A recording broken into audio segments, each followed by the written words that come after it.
Seorang wanita berusia 19 tahun datang ke rumah sakit seorang diri dengan kondisinya yang sangat memprihatinkan. Dia menderita gagal ginjal, skizofrenia, dan juga kekurangan gizi.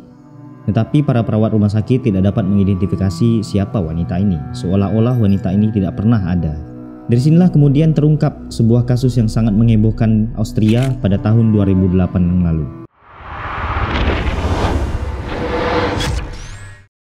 Wanita tersebut adalah Elisabeth Fritzl. Cerita ini bermula pada tahun 1984. Pada saat itu Elisabeth masih berusia 18 tahun. Tanggal 28 Agustus 1984, sang ayah yang bernama Joseph Fritzl meminta bantuan sang anak untuk mengangkat pintu dan membawanya ke ruangan bawah tanah. Namun anehnya, Joseph ini sudah merencanakan sesuatu. Dia membekap anaknya tersebut dengan kain hingga pingsan dan menyekapnya di ruangan bawah tanah. Sementara itu, karena tidak melihat sang putri, ibu Elisabeth ini merasa cemas. Awalnya ia mengira bahwa Elisabeth ini pergi bersama teman-temannya seperti biasa, tapi karena tidak kunjung pulang, akhirnya sang ibu melaporkan hal ini kepada polisi. Kemudian polisi pun datanglah ke rumah, menanyai seputar kehilangan Elisabeth pada saat itu. Namun polisi tidak dapat menemukan apapun terkait hilangnya Elisabeth. Bahkan tak lama setelah itu datang sebuah surat yang ditulis oleh Elisabeth yang isinya bahwa dia pergi dari rumah karena sudah tidak mau lagi tinggal bersama orang tuanya. Dan juga dituliskan bahwa Elisabeth mengaku tidak tahan dengan ketatnya peraturan sang ayah. Dan dalam suratnya juga dia menuliskan bahwa dia sudah bergabung dengan sebuah sekte rahasia dan meminta untuk jangan pernah mencarinya lagi. Ditambah dengan keterangan Joseph kepada polisi bahwa Elisabeth semenjak dewasa suka pergi ke bar bersama teman-temannya dan pulang larut malam dengan keadaan yang mabuk. Oleh karena itu polisi pun tidak menaruh curiga apapun, hingga sampai polisi berpikiran bahwa hilangnya Elisabeth ini hanya bagian dari kenakalan remaja. Tapi ternyata surat tersebut ditulis oleh Elisabeth di ruangan bawah tanah dan tentunya dengan ancaman sang ayah. Sementara itu Joseph akan datang setiap hari atau paling tidak 3 kali dalam seminggu ke ruangan bawah tanah untuk memberi Elisabeth makan. Sang istri juga tidak menaruh curiga kepada Joseph, karena Joseph mengatakan dia ke ruangan bawah tanah untuk mengerjakan sesuatu. Namun biadabnya Joseph tidak hanya melakukan penyekapan terhadap anaknya tersebut, tetapi dia juga menyiksa dan juga memperkosanya. Dan hasil dari perbuatan biadab ini, Elisabeth sampai hamil 7 kali, dan semuanya dilahirkan di ruangan bawah tanah.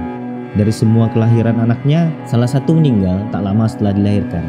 Kemudian 3 anak lain yang bernama Felix, Christine, dan Stefan dirawat Elisabeth di ruangan bawah tanah. Dan 3 anak lainnya dirawat oleh Joseph dan istrinya. Nah, mengenai 3 anak yang dirawat oleh Joseph dan istrinya, Joseph lah yang mengatur hal tersebut. Jadi setiap anak yang lahir akan diletakkan di depan rumah beserta sebuah surat dari Elisabeth yang isinya dia meminta kepada kedua orang tuanya untuk merawat anak tersebut. Tentunya ini hanya akal-akalan Joseph saja, sehingga tidak ada yang curiga dengan kehilangan Elisabeth. Christine, salah satu anak yang dirawat Elisabeth di ruangan bawah tanah, tidak pernah sekalipun menghirup udara segar dan merasakan sinar matahari. Karena itu, kondisi dari Christine ini semakin lama semakin memburuk. Akhirnya Elisabeth meminta dan memohon kepada ayahnya untuk membawa Christine ini ke rumah sakit. Dan sang ayah pun setuju. Lalu Joseph membawa Christine ini ke rumah sakit. Namun lagi-lagi biadabnya Joseph ini hanya meninggalkan atau menelantarkanlah fisik Christine di depan rumah sakit, lalu meninggalkannya. Nah, kemudian Christine masuk ke rumah sakit dan perawat langsung menolong Christine. Namun para perawat tadi tidak dapat menemukan identifikasi sama sekali tentang Christine, dan membuat para perawat juga pihak rumah sakit curiga. Karena itu pihak rumah sakit dan juga para perawat memilih untuk melaporkan hal ini kepada polisi. Setelah kepolisian datang, maka dilakukanlah pengintaian. Tak lama setelah pengintaian dilakukan, datang seorang wanita lagi yang kondisinya tidak jauh berbeda dengan Christine. Polisi langsung menangkap wanita tersebut.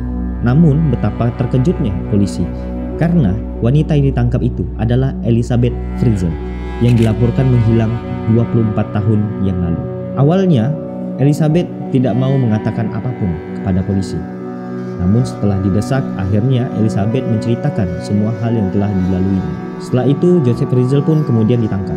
Menurut pengakuan Joseph, ia awalnya memang sudah berencana untuk melepaskan Elisabeth. Alasannya karena dia sudah merasa tua. dan pada saat itu umurnya sudah mencapai 81 tahun. Dan juga dia sudah membuat rencana tentang keterangan kepada polisi, dan dia akan mengatakan bahwa si Elizabeth ini sudah diculik dan disekap oleh sebuah sekte rahasia.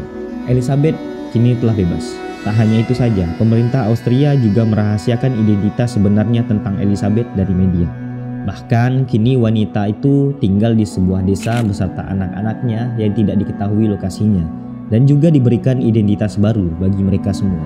Sementara itu, Joseph Fritzl dinyatakan bersalah atas dakwaan kekerasan, pemerkosaan, dan juga kelalaian yang menyebabkan seorang bayi meninggal dunia.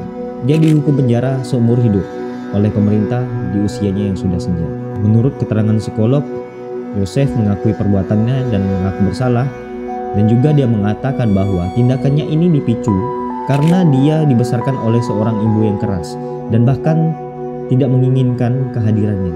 Selain itu juga, menurutnya Elizabeth pada masa remajanya adalah anak pembangkang dan suka pulang larut malam dalam keadaan mabuk. Setelah semua ini selesai, masih ada satu pertanyaan sebenarnya.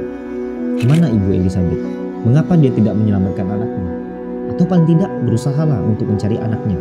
Menurut pengakuannya kepada polisi, sang ibu ini tidak tahu menahu bahwa selama 24 tahun, sang suami membekap putri mereka di ruang bawah tanah, dianiaya dan juga diperkosa. Mungkinkah sang ibu tidak bersekongkol dengan suaminya?